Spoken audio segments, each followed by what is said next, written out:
we have different kinds of prostheses, and each prosthesis has different sizes.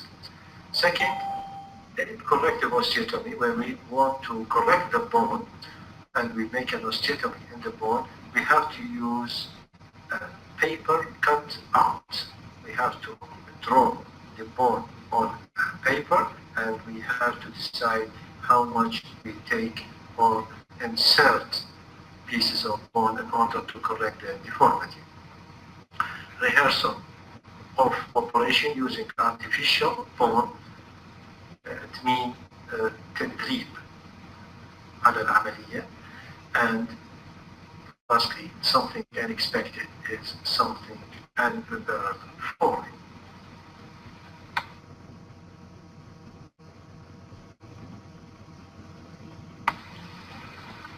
The operating environment, we have to reduce the time and persons. Why? In order to decrease the risk of possibility of infection.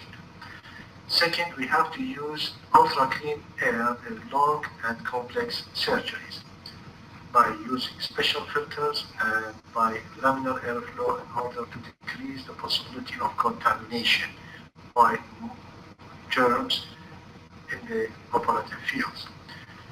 Three, using prophylaxis antibiotic. We usually use prophylaxis antibiotic in many aspects of orthopedic surgery, like joint replacements and internal fixations.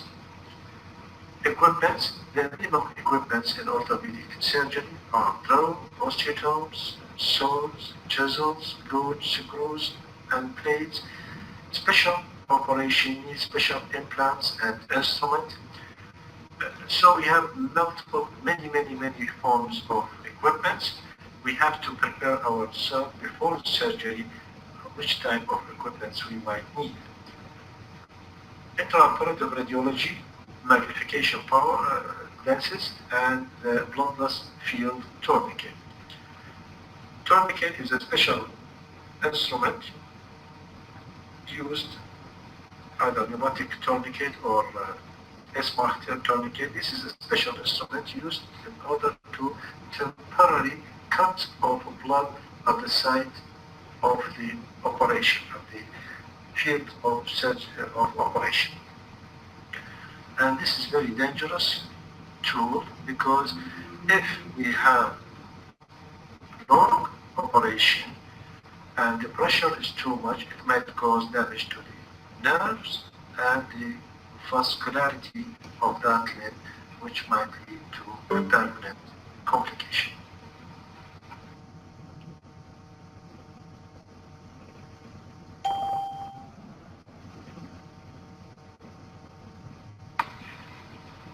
Operations on bone, internal and external fixation. What is the aim of open reduction internal fixation? The aim of open reduction internal fixation is to restore the anatomical shape of the bone and only in order to achieve early mobilization of the patient. Bone fixation, there are several methods of fixation are used depending on the site and circumstances. A. Large screw for intrafragmentary compression. B. Plate and screw. C. Intramedullary nerve. D. Locked intramedullary nerve. E. Dynamic hip screw. F. External fixator.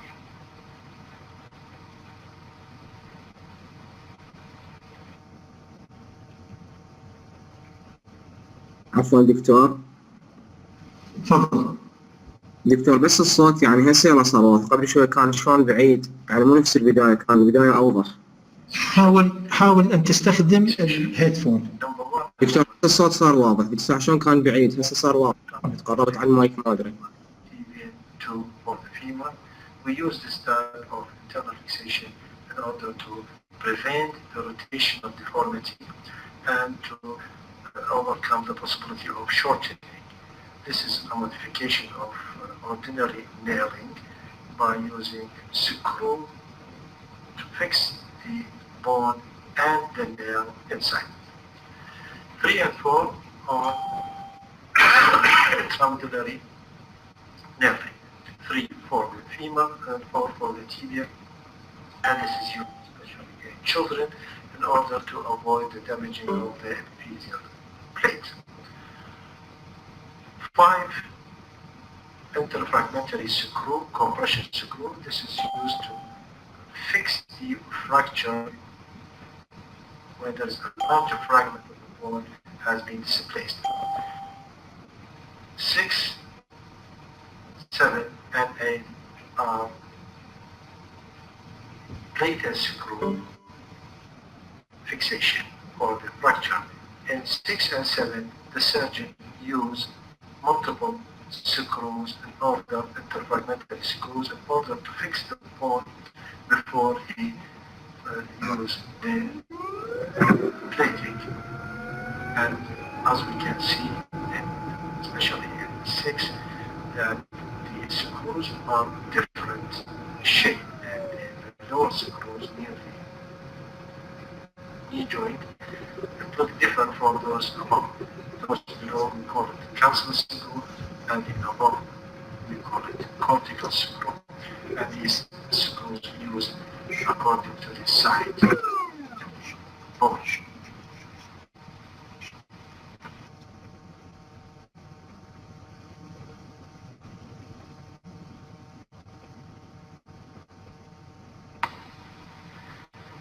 External fixation. What is it? It is a type of fixation used to overcome the problems of soft tissue loss, big soft tissue loss. When we want to do daily debridement and daily dressing for the wounds, and we have to fix the fracture at the same time. So this is the best way by using the external fixation. Also, it is used when there is a severe convolution and the fractures of long bones, the fractures of hips. What are the other functions of it? Other functions, it is used also in corrective osteotomy and in lengthening surgery of the bones. The external fixation consists of 2 parts. The pins, which is pointed by a green arrow.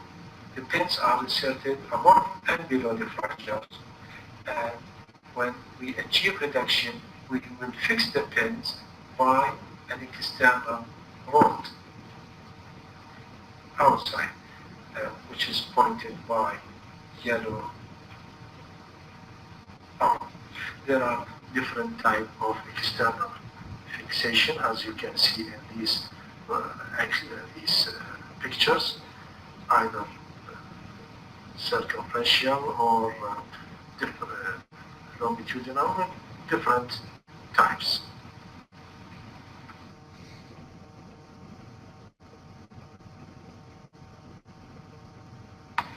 Osteotomy. What is osteotomy? Osteotomy is dividing the bone. What is the aims of osteotomy? Is to correct the bone deformity. How can we do that? A main bone can be straightened either by removing a wedge of the bone, then placing the fragments in a position. This is we call it a closed wedge osteotomy. يعني نرفع من العظم جزء مثلث قدر الانحناء ونعيد ترتيب العظم بحيث يحصل على الاستقامة. Another type B, by dividing the bone and inserting a wedge, we call it open wedge osteotomy. في هالحالة the bone has been cut and we bring a piece of bone from other bones, a piece of bone from other bones like from the iliac crest, and we shape it like a triangle and insert it inside the osteotomy we made so that the bone can be corrected. So we have 2 types, either open wedge osteotomy or closed wedge osteotomy. Open wedge osteotomy, we insert piece of bone. Closed wedge osteotomy, we remove a piece of the bone.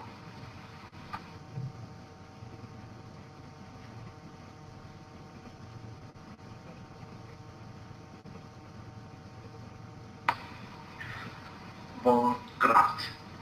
In certain orthopedic problems, we may need to put a bone insert. This is called bone graft. We have two terms, osteoinductive and osteoconductive. Osteoinductive means that we stimulate bone formation, and this is one of the jobs of bone graft. Second, osteoconductive. We want the bone to be passed from one side of the fracture to the other side of the fracture, and this is also one of the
bone graft. In certain orthopedic problems, we may need to put a bone, inserting a bone. This is called bone graft. We have two terms, osteoinductive and osteoconductive. Osteoinductive means that we stimulate bone formation, and this is one of the jobs of bone graft. Second, osteoconductive. In osteoconductive, we want the bone to be passed from one side of the fracture to the other side of the fracture, and this is also one of the functions of bone graft. How many types of bone graft we have? According to the origin of the graft, we have autograft, that is from the same patient from one side to the other, like from the iliac crest to the tibia in the same patient. Allograft, and this time we use a graft from a donor to the patient, or like xenograft, this is from animal to the patient, and we have the bone marrow from the patient to the site of the fracture, and because the bone marrow has osteoinductive property, and synthetic material like bone morphogenic calcium. Bone morphogenic proteins are actually a natural stimulator for bone formation, but we can synthesize it in the laboratory, so we can use it as a way to induce bone formation. Sites, we can use bone graft from any site, and we can harvest bone graft from the iliac crest, ribs, upper tibia, olecranon. These are the common sites. Indication, use it whenever there is a bone lost, or when we want to do open wedge osteotomy. The limitation of the bone graft, we know that the bone graft is a little amount. We cannot take a big bones where there is a big defect, and also the possibility of initiation of immunological response when there is the allograft, and the xenograft or cadaveric graft, the possibility of refracture is common.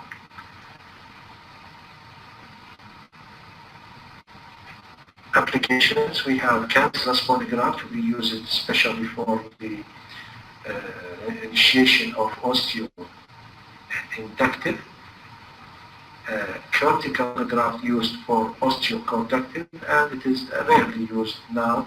Vascularized graft, in this type of graft, we remove a piece of the bone with its vessels into the others, into the injured site or needed site, and we have to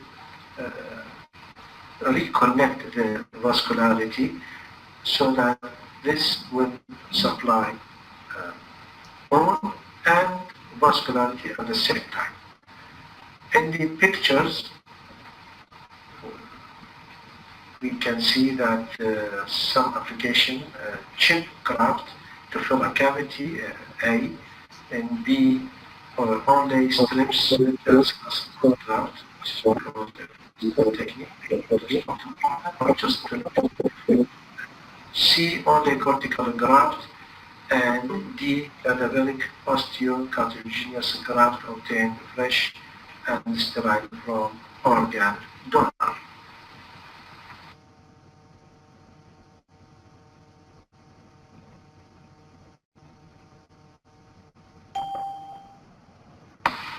In this slide, we see multiple X-rays and pictures showing the way of using synthetic bone graft.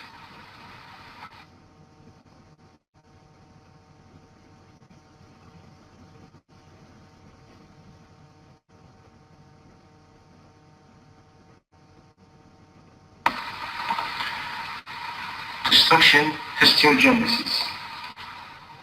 Distraction histiogenesis is a technique for creating new bone in response to gradual destruction applied across an osteotomy or fracture site. It was discovered by Elizarov and called Elizarov technique. This is now used for limb lengthening and to fill a gap in the bone by gradual transporting of a healthy segment of bone and to correct intractable deformities.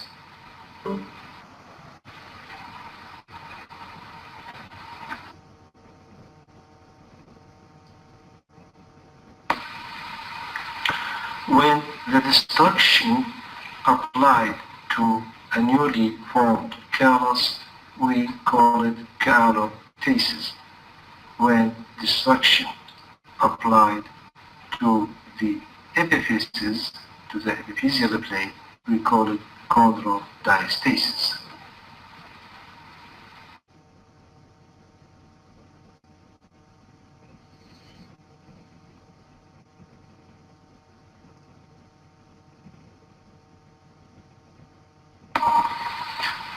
Bone transport. Bone loss may leave a gap in the shaft. Proximal osteotomy and callotasis allow a segment of the diaphysis to be moved distally until it docks with the distal fragment. The resulting gap is gradually filled first with callus and then with new bone. These X-rays show the situation at the end of transport and docking. The entire system is stabilized by some type of external fixation, and the patient is able to walk about during the long transport period.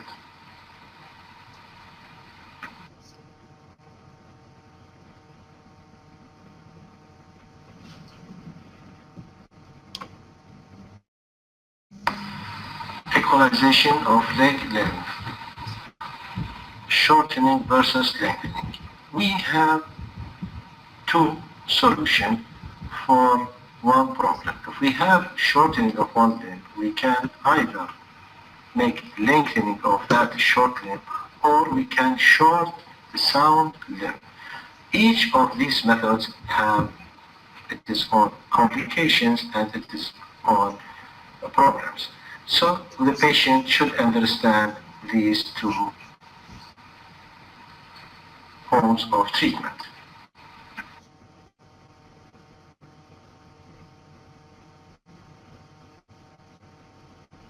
Operation on the joints.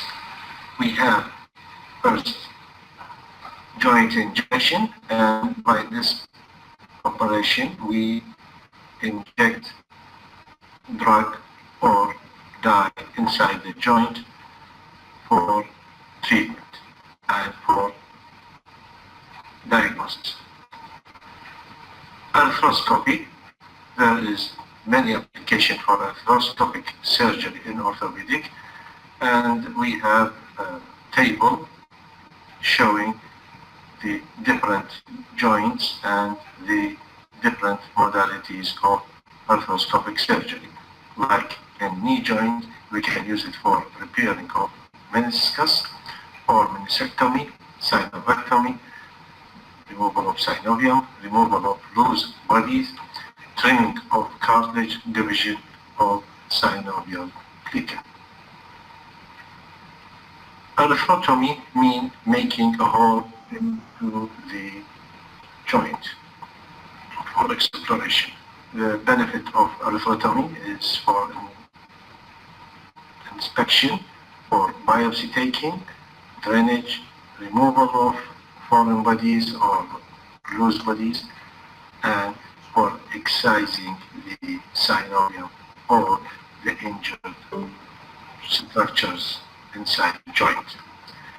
Joint realignment. Joint realignment used for incongruent joint, and that can be realigned by osteotomizing the bone, changing the angle in one or more plans, and then stabilize the fragment by internal fixation.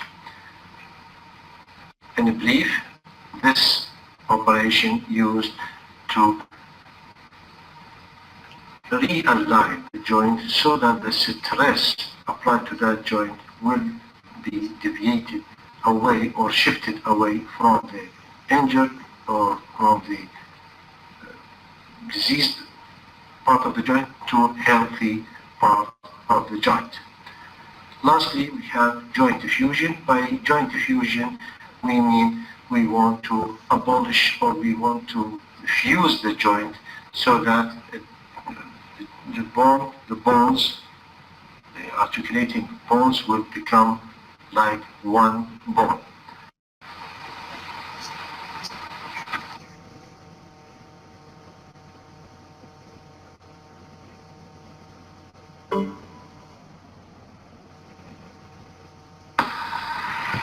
Six, joint replacement. In joint replacement, we will insert an artificial joint instead of the natural joint. And this is can be either by replacing one side of the joint, we call it partial arthroplasty, or the two sides of the joint, we call it total arthroplasty. There are many complications for joint replacement, including intraoperative complication, nerve palsy, postoperative dislocation, hydrotopic bone formation, aseptic loosening, aggressive osteolysis, and infection. There is another surgery, we call it excisional arthroplasty. In excisional arthroplasty, we remove part of the joint that is diseased part or mechanically deranged part, and realign the joint so that we can establish some sort of stability in order to use it and in order to relieve the pain. In this picture, we can see different types and different modalities of hip arthroplasty. We have A, excisional arthroplasty. We remove the head of the femur. We call it girdle stone operation. B, partial replacement with post-femur prosthesis. And C, total replacement using polyethylene implant for the socket and metal implant for the femoral head and neck. Microsurgery and soft tissue surgery are other modalities of joint surgery.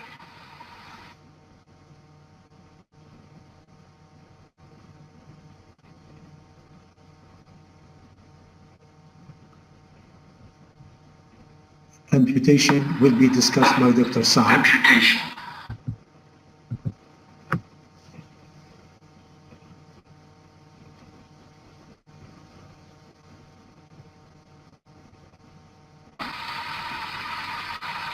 Postoperative complications of orthopedic surgery. Swelling. This can be prevented by bandage, elevation, exercise, and splitting of the cast. 2. Hematoma formation, and this can be prevented by proper hemostasis and sectional drainage. 3. Delayed healing due to poor vascularity. 4. Infection or embolism, TVT, pulmonary embolism, fatal pulmonary embolism, late chronic venous insufficiency. The rate of thromboembolism increase in family history, elderly patient, obesity, and history of thrombosis.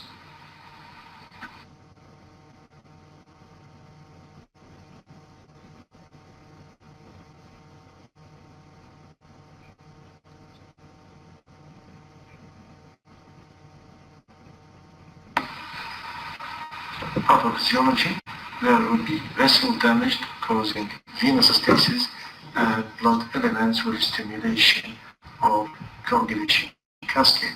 Clinical feature, swelling, increase in temperature and pulse rate, positive hormones test. Investigation, venography or ultrasound can show DVT. In chest, the patient will feel severe pain, hypothesis and dyspnea. Ventilation perfusion, scan or chest spiral CT or angiography give diagnosis. Differential diagnosis, compartment syndrome.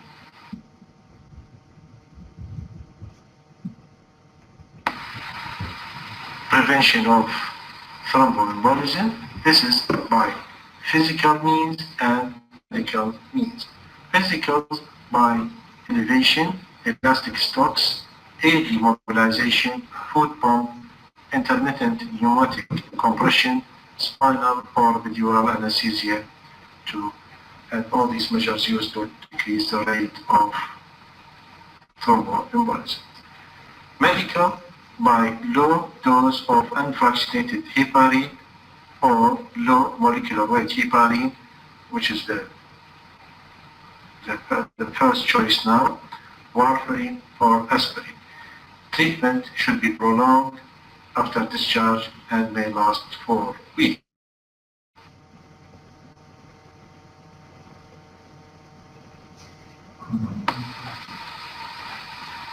Treatment. Diagnosis must be confirmed by investigation before treatment, CT, ventilation perfusion scan, ultrasound, venography. Loading dose of 5,000 unit IV heparin, then daily subcutaneous dose. Warfarin, loading dose 10 mg daily for 3 days, then adjusted until INR is prolonged and stable at 2 to 3 times the control value. Then stop heparin. Pulmonary embolism needs CPR resuscitation, vasopressin, oxygen 15,000 unit heparin, streptokinase, thrombectomy, antibiotic, anticoagulant treatment for 6 months.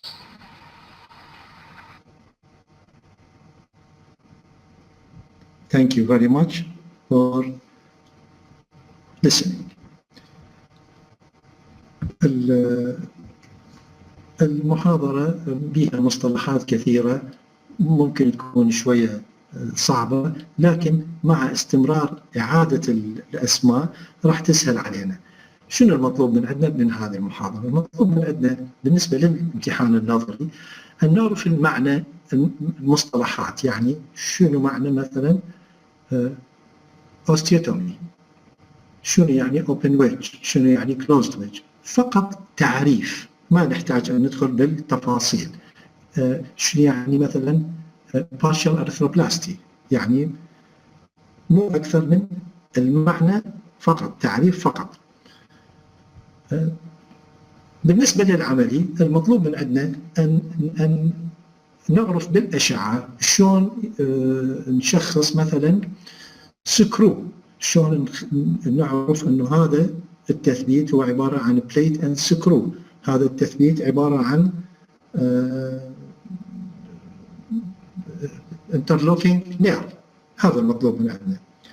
المحاضرة موجودة على الكلاس روم، كل المحاضرات مال اليوم راح تنشر على الكلاس روم. اكو احد عنده فد سؤال هسه يجي حتى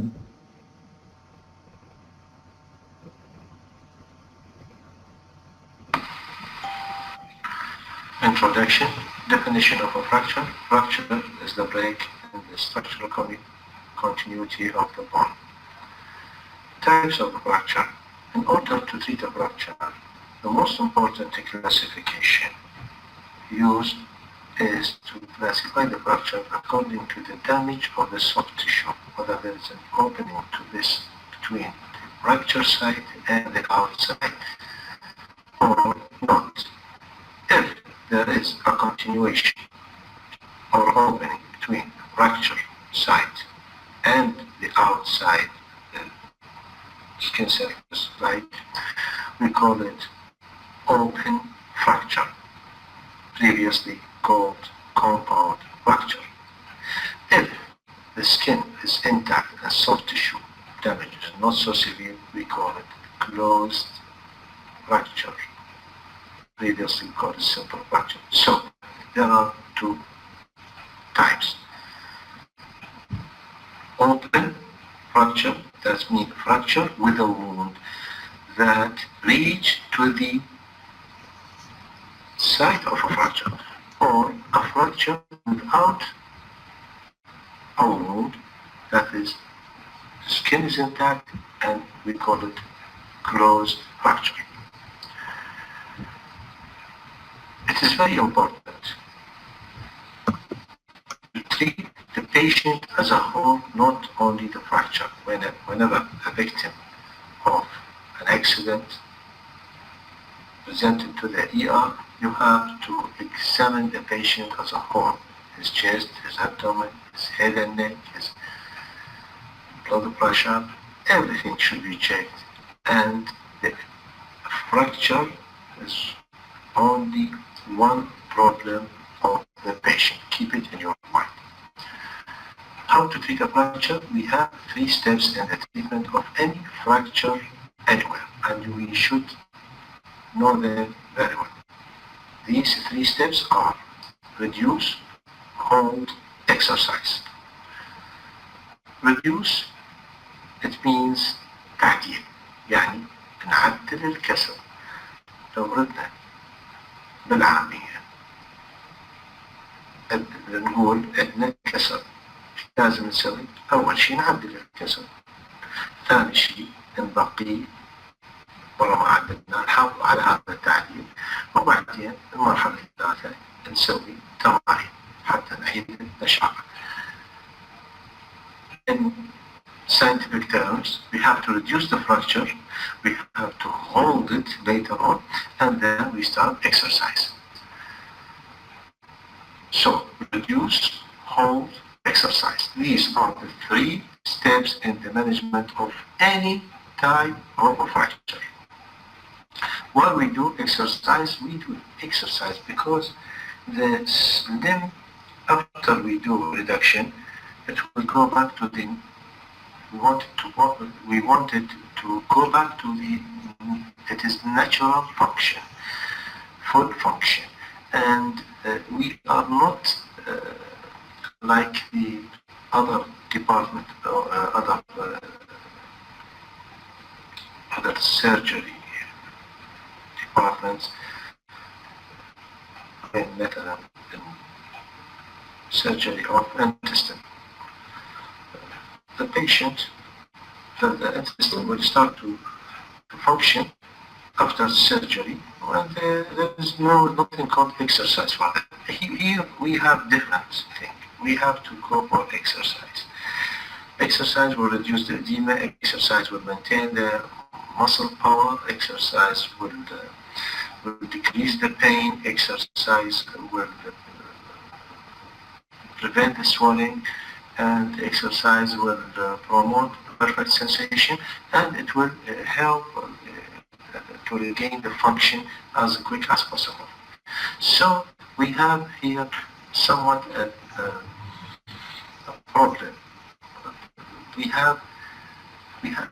want to hold the fracture, but we have to move it early. So there's a conflict between holding and movement. And we have a conflict between safety and speed. We want fracture to heal speed, but we want it to be safe so that it will not refracture again and make a problem for the patient. So we have to take these things in our mind when we ever treat a fracture. We have to balance between hold and movement and speed with safety.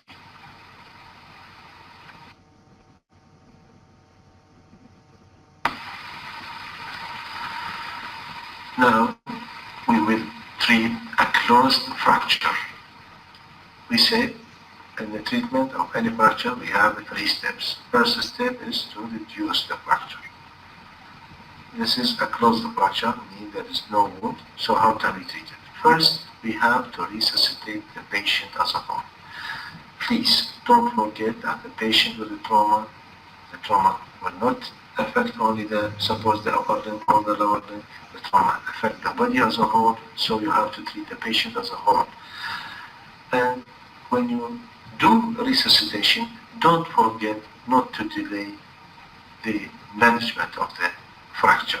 Okay, so you have to balance between resuscitation and the management of the patient. Like if the patient has a problem with the circulation, you have to deal with it. But don't forget to start the treatment of fracture as early as possible. Sometimes the reduction is unnecessary. You don't want to do, you don't need to do a reduction when there is little or no displacement. When you look to the X-ray of the radius and ulna here, you see there is little or no displacement, greenistic fracture and impacted fracture that does not need reduction. A fracture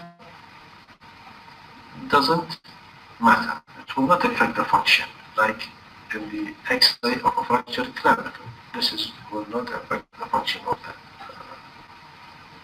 shoulder, and it does not need reduction.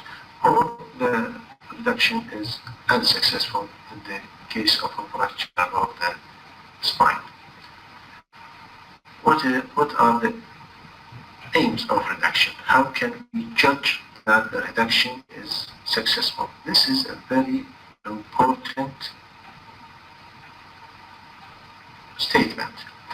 We have a successful reduction when we get adequate opposition and normal alignment. What this is adequate opposition يعني التواجد، يعني سطحين الكسر، ايش قد نسبة سطحين الكسر واحد متواجه مع الآخر.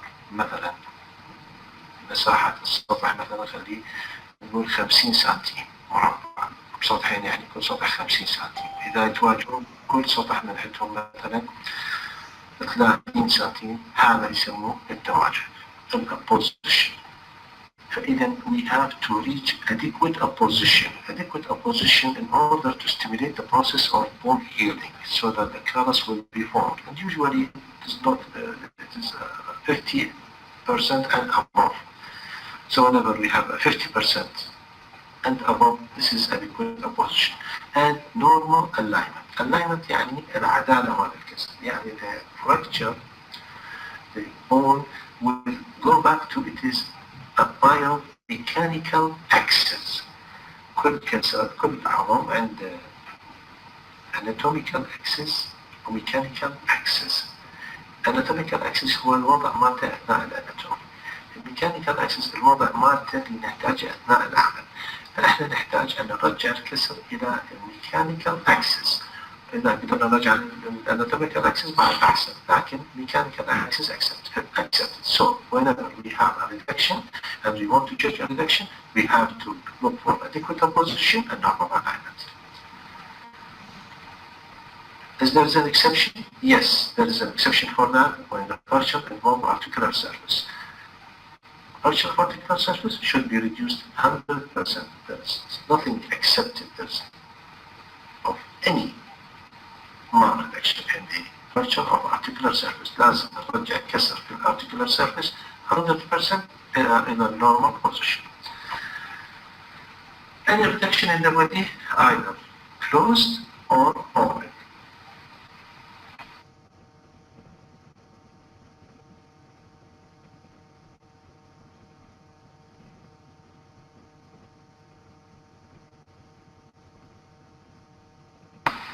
Open reduction.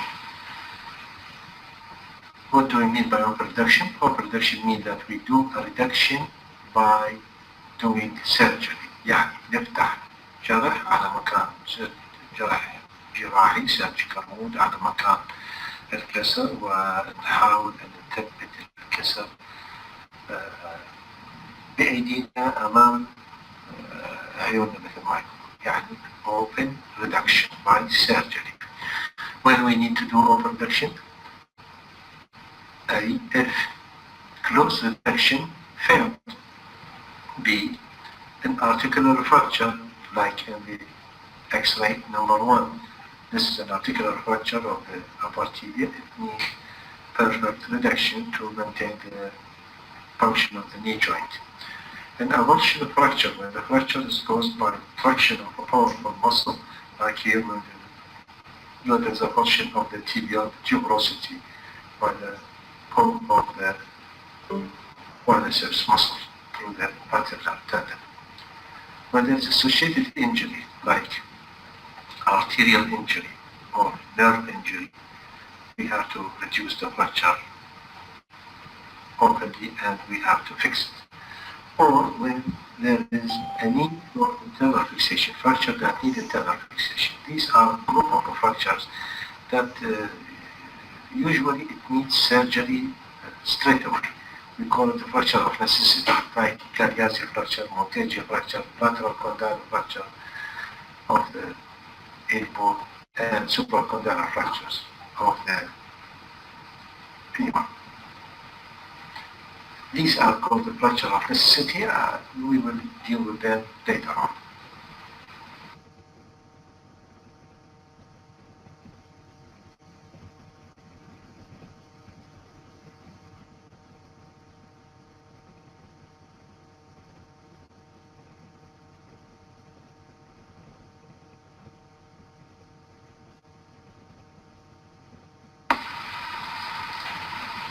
Methods of reduction. Closed reduction mean reduction without surgery, used in minimal displaced fracture, in children fracture, and when the fracture is stable after reduction. Sometimes unstable fracture can be reduced closely before we do internal fixation. يعني نرجع الكسر وبعدين نثبته داخليا.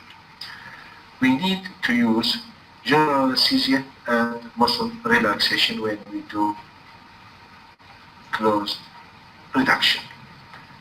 Mechanism of reduction. In closed reduction, we call it three-fold maneuver.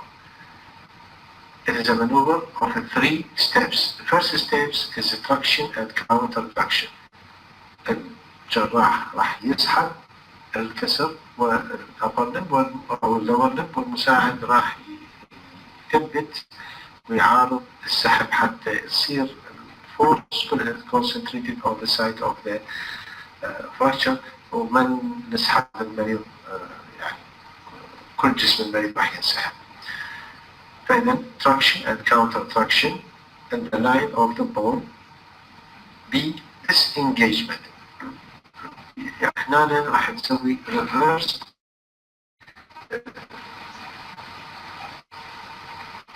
to the one position of the segments or the bones. يعني when الكسر displaced مثلا الكسر displaced dorsally we would try to disengage it يعني نحرر المكان dorsally and we try to bring it lateral. C. alignment. احنا نحاول ان نعدل بعد ما سحبنا الكسر وسوينا له disengagement راح نحاول ان نعدله medial lateral anterior posterior rotation الى ان نحصل على proper alignment. وقلنا احنا in order to judge a reduction we have to have good opposition and normal alignment. The periosteum and the muscles will act here as a dynamic strap. يعني هي اللي بتثبت لنا الكسر. Whenever there is minimally damaged soft tissue, we expected that closed reduction will be successful. Sometimes the muscles are so strong it cannot be reduced immediately.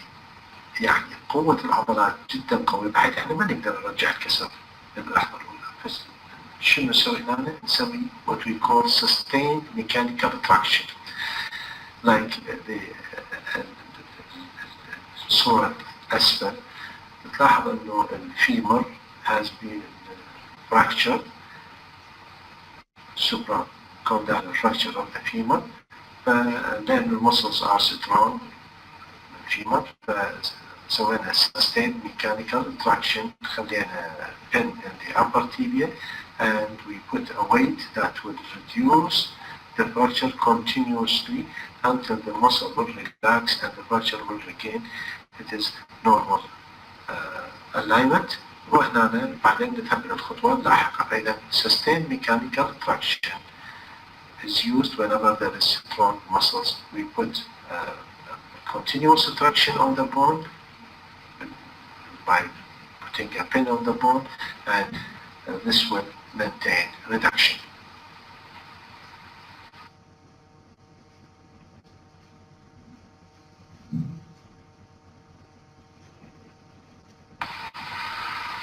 Hold. Hold is the second step in the management of the fracture.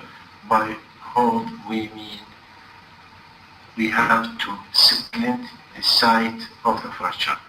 Previously, we used the term of immobilization. Immobilization of the whole limb, but now we accept to hold only the site of the fracture after the fracture becomes solid, after the healing started. So the aim is to split the fracture, not the entire limb. The goal of holding is to decrease the pain to maintain the healing of the soft tissue and decrease the edema and the free movement of the unaffected parts.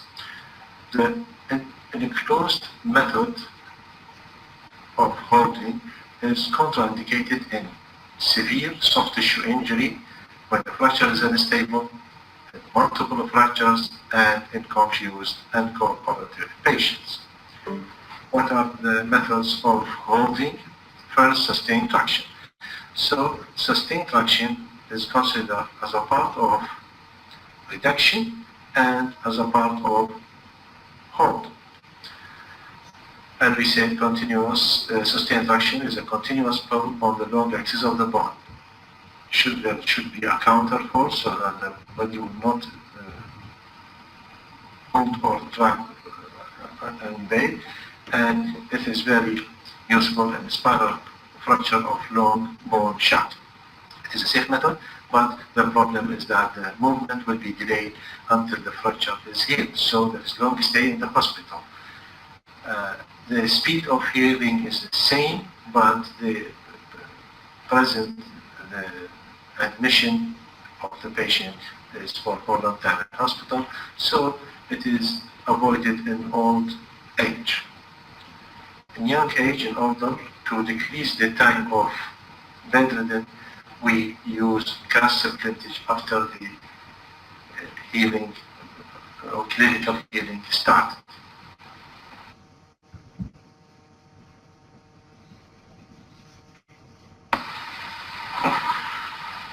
There are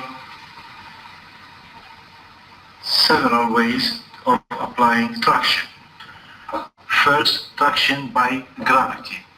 The picture number 1. This is used only in the upper limb injury, especially the humerus. When the wrist sling, the weight of the arm provides continuous traction to the humerus.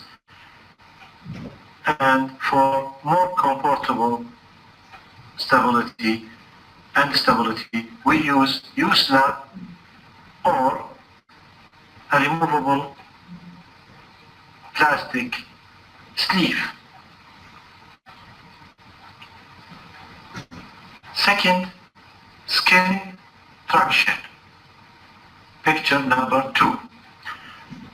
In skin traction, there is a sustained pull of no more than 4 or 5 kilo. We use elastoplast, this is stuck on the shaved skin and held on the bandage. Skeletal traction.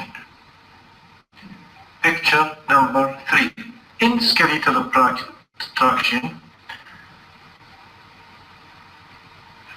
we can apply more weight, more than in the skin traction, which is, we said, only 5 kilo. Here we can apply more weight. And this is achieved by a pin which is inserted usually behind the tibial tubercle for the hip, thigh, and knee injury, or through the calcaneum for the tibial fracture, and cords are attached to them for applying traction. Whether by skin or skeletal traction, the fracture is reduced and held in one of 3 ways, either by fixed traction by using Thomas splint for the fracture of the femur, like in picture number 4.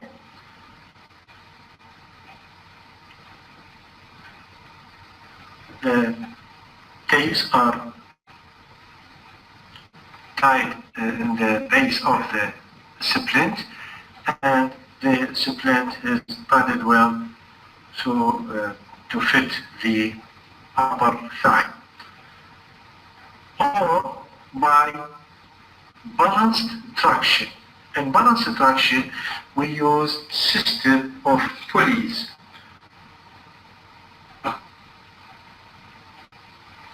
And we raise the foot of the bed in order to counter traction, and this will make the traction more comfortable, as you can see in those three pictures with the multiple pulley system holding the fracture and preventing it from sagging.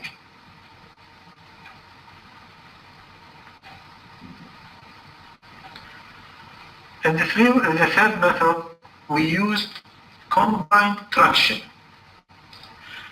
And in this way, we can use the splint and add to the splint traction. It is important to know that there is a certain complication that might occur in children when we do traction.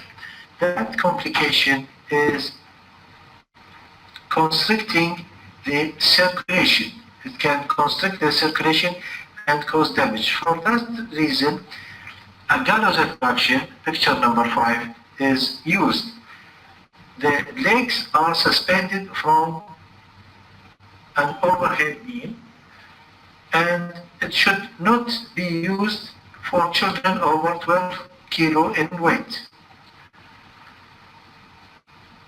So the weight of the baby will act as a counter traction, and this method we can use it in order to prevent circulation impairment.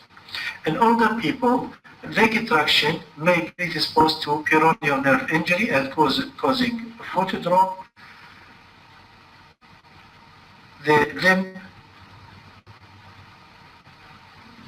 should be checked adequately to see if there is a possibility of foot drop, a drop foot, and also to check for the possibility of rotation of a fracture, to check for the external rotation of the fracture, and the thin side for possibility of infection.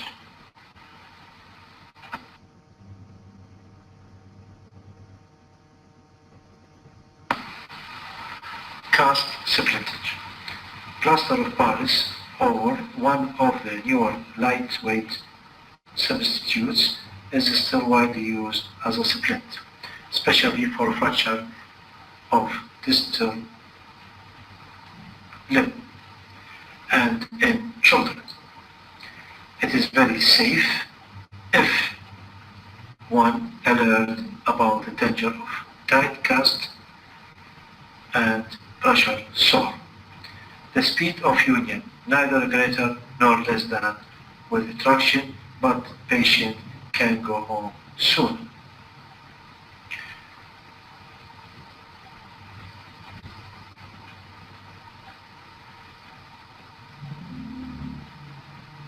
Joint drawback is stiffness of the joint, because usually we keep the joint above and joint below the fracture in the cast, and this will make them more liable for stiffness, as we say. In order to minimize the stiffness, we have two options: either delayed splintage. By delayed splintage, we put the patient on traction until movement has been regained, and then applying the POP, or by using the cast till the limb can be handled too much discomfort, and then replacing it with functional bracing, which permit joint movement. What are the complications of cast splint? Tight cast. Whenever you put a POP for a patient and he starts to feel severe pain and he not comfort after you put the cast, you should think of the tight cast, especially when there is a vascular, the circulation has been changed in the fingers or toes. The only way to treat tight cast is by removing the cast or by making a split through the cast, but this split should reach the skin. For safety, removing the cast is much safer, because the complication of vascular injury, vascular impairment, may be permanent and may make very serious trouble for the patient. Second is a pressure sore, especially on the bony prominence like patella, heel, elbow, and head of ulna, and should be kept in mind and should be treated by, should be avoided by putting cotton well padded over these areas, well padded pieces of cotton over these areas. Skin abrasion and laceration when we remove the cast, and loose cast. This is one of the complications. So when the cast becomes loose, it no longer holds the fracture securely. So it should be replaced. Functional bracing. Functional bracing using either plaster of Paris or one of the light material. In this way, we prevent the joint stiffness while still permitting fracture splinting and loading. In this condition, we make a sleeve over the fracture and we connect it to the other side of the joint, also make another sleeve and connect them with the hinge, so that the joint will move in one direction, and this will provide both holding the fracture and at the same time maintaining the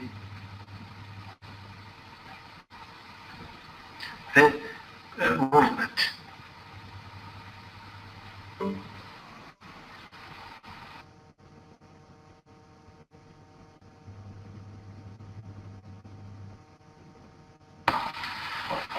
Internal fixation.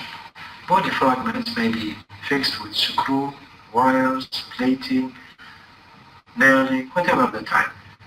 These are a way of fixation that provide immediate, precise reduction, immediate stability, and early movement. These are the main benefits of internal fixation.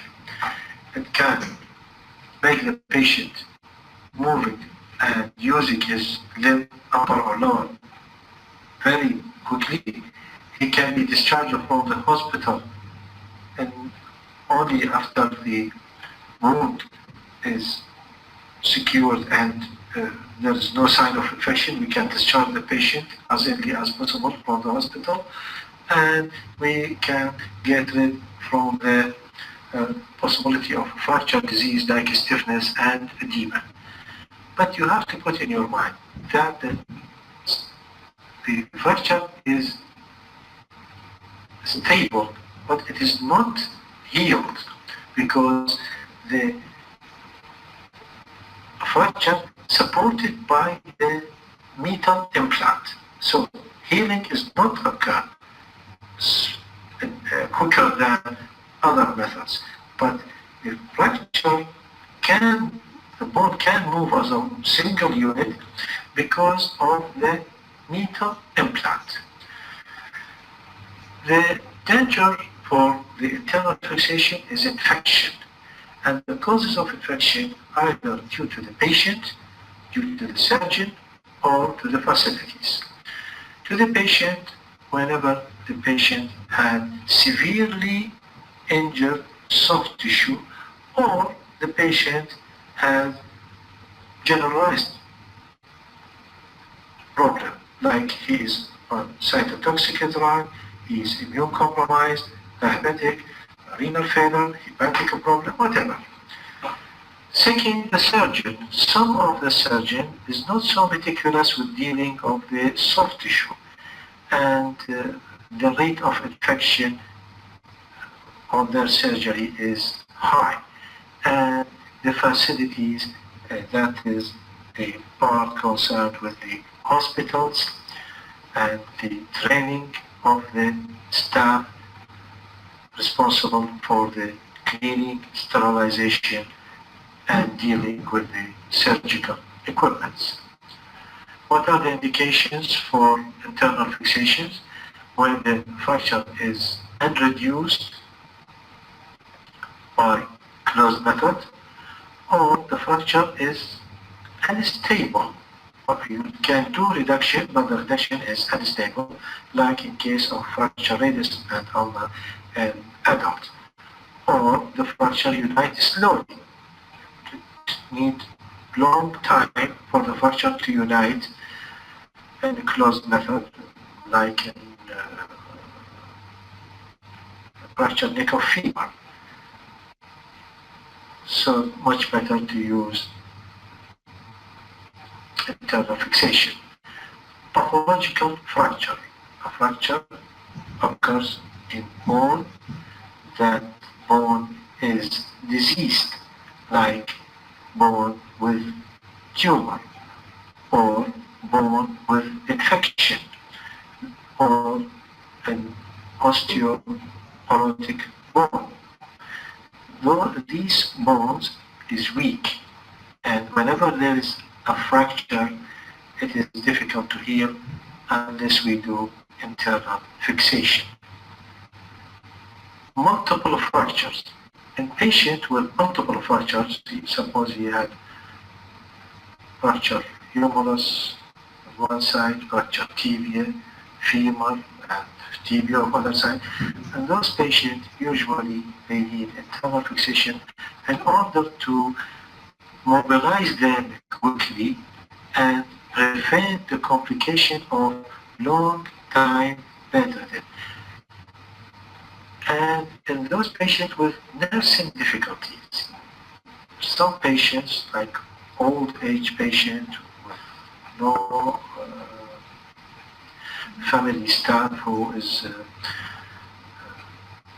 have time to take care of him, it's much better to do internal fixation so that we make this patient take care of himself. Complication, infection, as we said, non-union. Non-union occurs due to stripping of the soft tissue and periosteum, and this will deprive the bone from the blood supply, and it may cause non-union. Implant failure. The implant look heavy and strong, but actually sometimes it may be broken. That is because of either industrial problem, manufacturing problem, or improper using of those instruments, like when we use a small plate in a strong bone like in femur, and sometimes due to faulty technique of inserting the implant. And finally, refracture. Sometimes when we remove the internal fixation, the fracture might be, the bone might be re-fractured again. And this is because early removal of the implant, we have to be sure that the fracture is healed, and this might take long time, from 1.5 to 2 years, and sometimes due to bad surgical technique.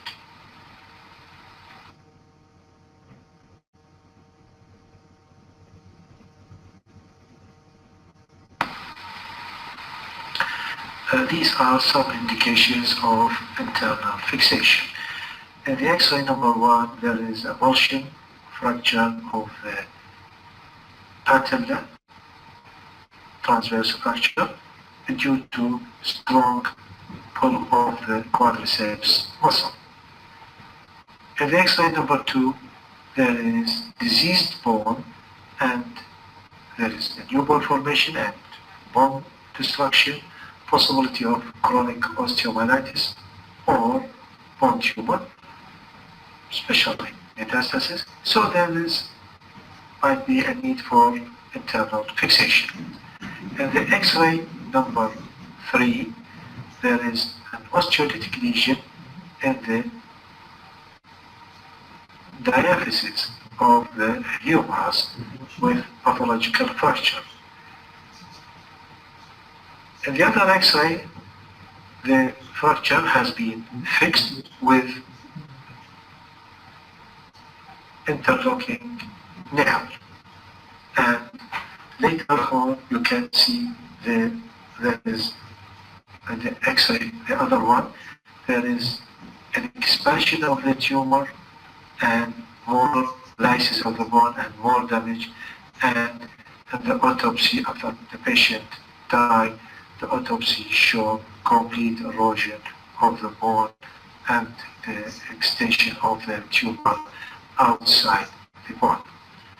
In type 4 fractured neck of femur, this is slightly, very slowly healed fracture, and sometimes it is not healed and need internal fixation or arthroplasty. And in number 5 of fracture X-ray, we see a fracture of the medial malleolus of the tibia and oblique fracture of the fibula above the syndesmosis, and there is subluxation of the ankle joint. This is unreduced and unstable fracture need internal fixation.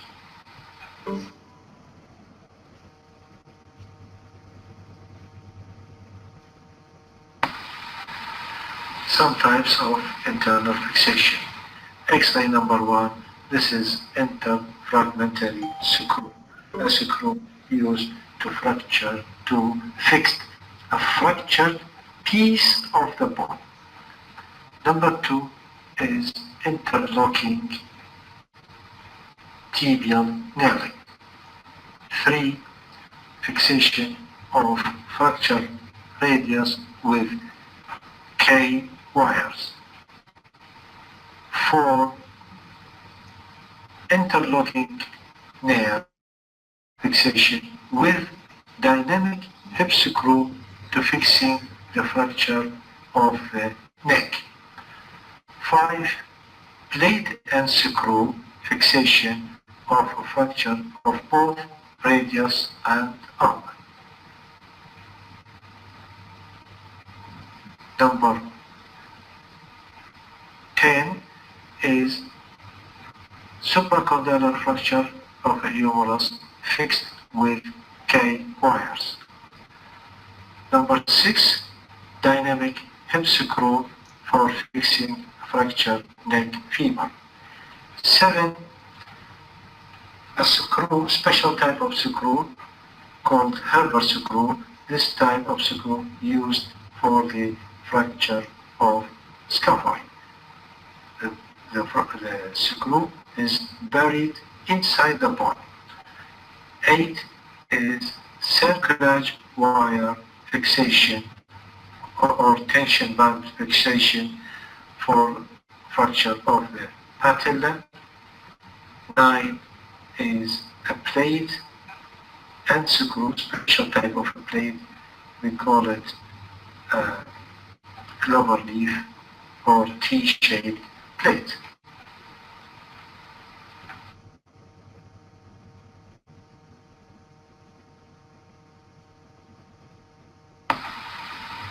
Some complications of open reduction internal fixation.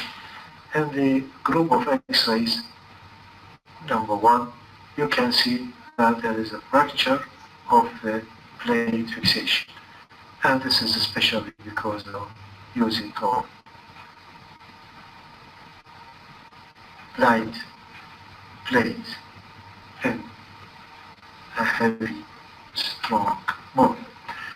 In type 2, you can see there is a faulty technique of fixing the plate and screw. Some of the screw on the lateral X-ray are protruded from the articular cartilage, and the bone show osteolysis due to infection.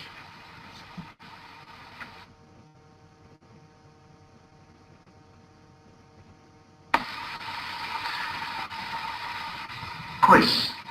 What are the causes of failure of or reduction internal fixation of these three fractures? 1, 2, and 3.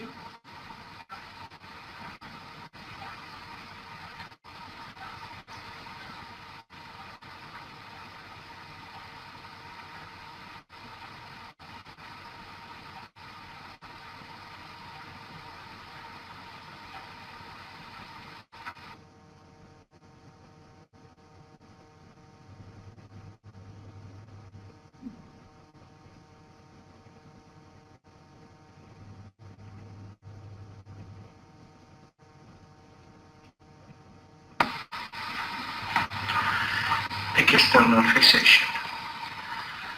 The principle of external fixation is very simple.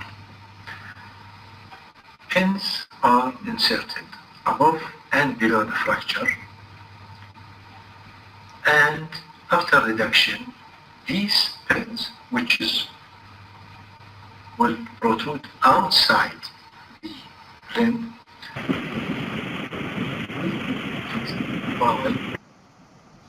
and connected by a bar or a frame.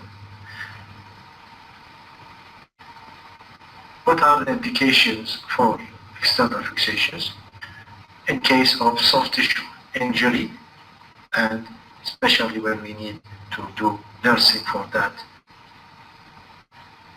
injured soft tissue? Severely comminuted fracture, so we can use the process, we call it ligamentastasis, by reducing the fracture without seeing the fracture lines and maintaining the reduction by external fixation. In pelvic fractures, because it is very easy and fast surgery. In nerve and vessels injuries, because because it is fast surgery, and in infected fracture, it will provide stability and also a drainage for the abscess, and in ununited fractures. You can see in the X-ray that the bone is fixed by the pins, and the pins protruded outside the body and fixed by the bars. Complication, usually there is damage to the soft tissue because of the pin penetrating the soft tissue. Sometimes there is over-destruction because of the over-reduction, and pin tract infection.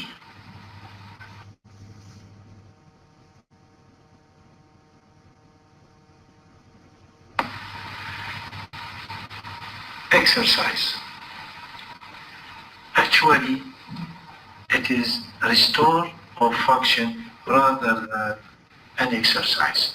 The objectives of exercise is to reduce edema, preserve joint movement, and restore the muscle power. Prevention of edema. Edema is a very dangerous thing to happen. It causes joint stiffness, it causes impairment of circulation, and may cause compartment syndrome and blistering of the skin.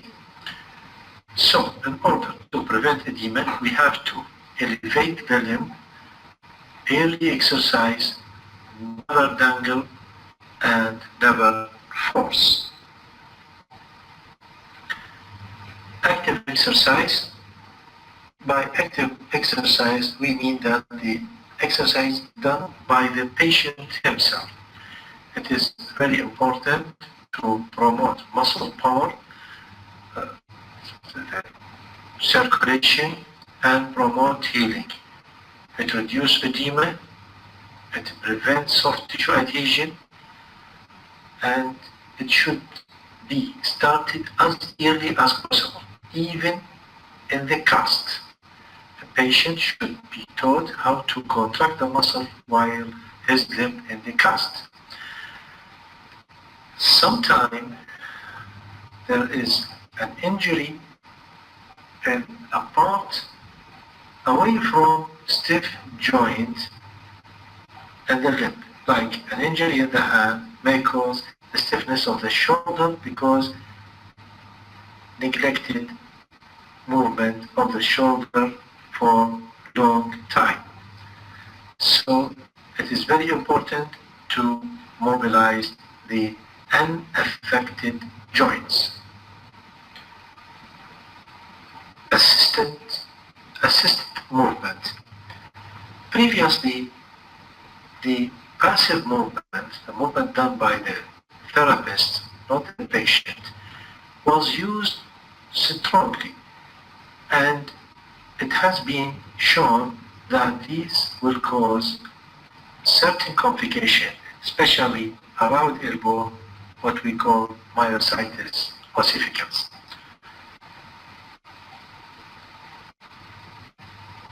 Forced movement should never be permitted, but gentle assistance during active exercises help to retain function and movement after fracture involving the articular surface. This done with a machine that can be set to provide a specific range and rate of movement, continuous passive motion machine. Functional activity. As the patient mobility improves, an increasing amount of directed activity is introduced. He or she may need to taught how to perform everyday tasks like walking, getting out of bed, dressing, bathing, etc. Experience is the best teacher, and patients should encourage to use the injured limb as much as possible. Sometimes in severe injury, the patient might get benefit from rehabilitation units.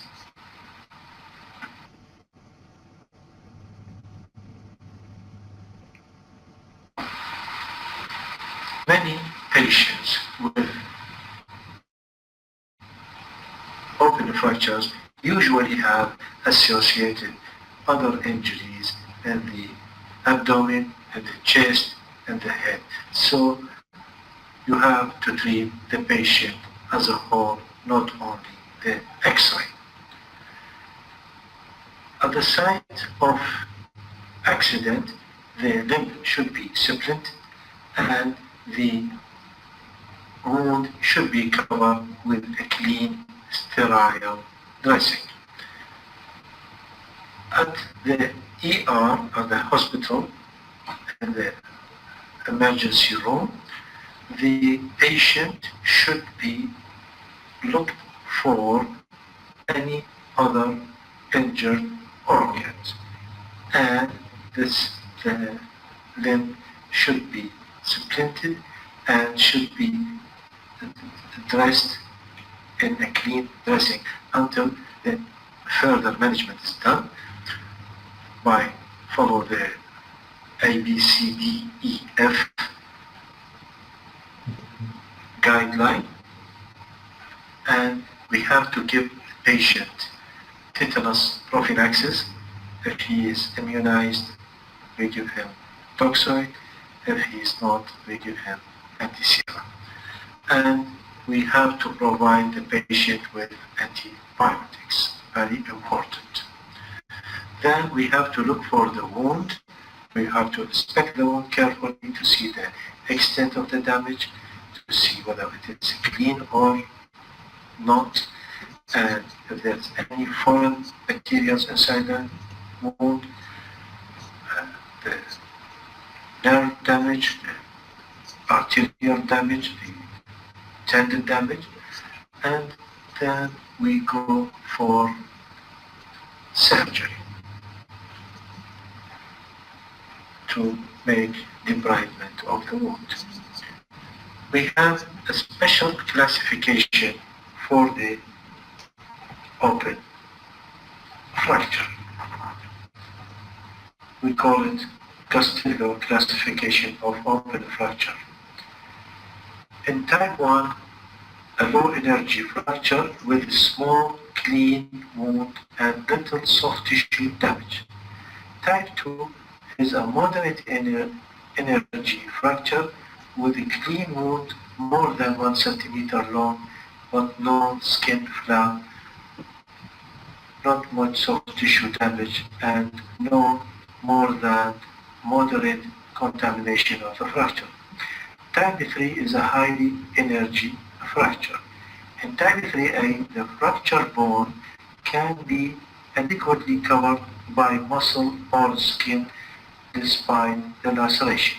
Type 2B, there is an extensive periosteal stripping and the fracture cover is not possible without the use of local or distant flaps. Type 3C is any type of the classification plus an arterial injury that need repair. So even if the fracture is less than 1 centimeter, the wound, even if the wound is less than 1 centimeter and the fracture is not too much comminuted, but there is an arterial injury of medium-sized artery that needs repair, it is considered as a type 3C. This classification is very useful to give an idea about the possibility of infection. With type 1, usually possibility of infection about 2%, and it will raise of more than 10% in type 3. And also it gives an idea about the management and soft tissue care.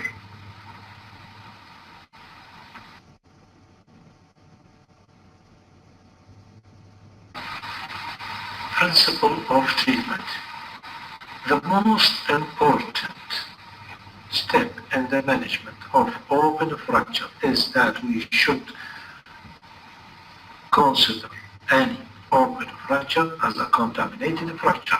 So we have to take care of the sterility, to give the patient a broad spectrum antibiotic that covers gram-negative, gram-positive, and Pseudomonas as soon as the patient arrives to the hospital. After that, the patient will go for surgery in the theater, and in the theater we will do for the patient debridement and wound excision. In debridement and wound excision, we remove all dead material or foreign material or debris, and we try to leave a clean vascularized bed of the wound. And we have to delay closure of the wound to a later session. If in the second session we see the wound is clean, we can suture it. If it is not, we can leave it until it becomes clean and do wound closure. With the stabilization of the fracture properly by using external or internal or any other source of fixation according to the facilities available in the hospital. But usually we avoid to, in Iraq, we avoid using internal fixation like plates, screws in the case of open fracture. And aftercare is the same as those of closed fracture, but regarding the physiotherapy, but we have to make sure that the fracture and the soft tissue clean of possibility of infection.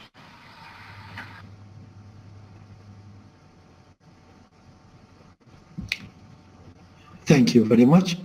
خلي نلخص المحاضرة بكم كلمة. How to treat a fracture. احنا حتى نعالج fracture عندنا 3 خطوات. Reduce the fracture, hold the fracture, and do exercise. نعدله، نثبته، ونبدي التمارين. عندنا نوعين fractures. عندنا open fracture، عندنا closed fracture. closed fracture حتى نعالجه نعتمد نفس الخطوات.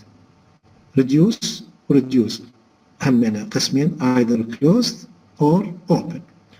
hold the fracture أيضا قسمين. closed مثلا بالPOP مثلا شلون نجبسه يعني، أو open عن طريق العملية. خلينا نسهلها. and exercise. هذا بالنسبة للكلوزد فراكشر. بالنسبة للأوبن فراكشر، لأنه عندنا جرح، فإذا الخطوة الأولى أن نعتني بالجرح أولا، وأن نحسب إمكانيات الدامج للسوفت تيشو، وبعد ذلك نثبت الكسر ونعتني بالموت، ونبدي نفس الميكانيزم اللي هي reduce, hold and exercise. اوكي؟ فاذا المحاضره هي عباره عن خطوط عريضه كيف نحاول ان نثبت، نحاول ان نعالج الكسر.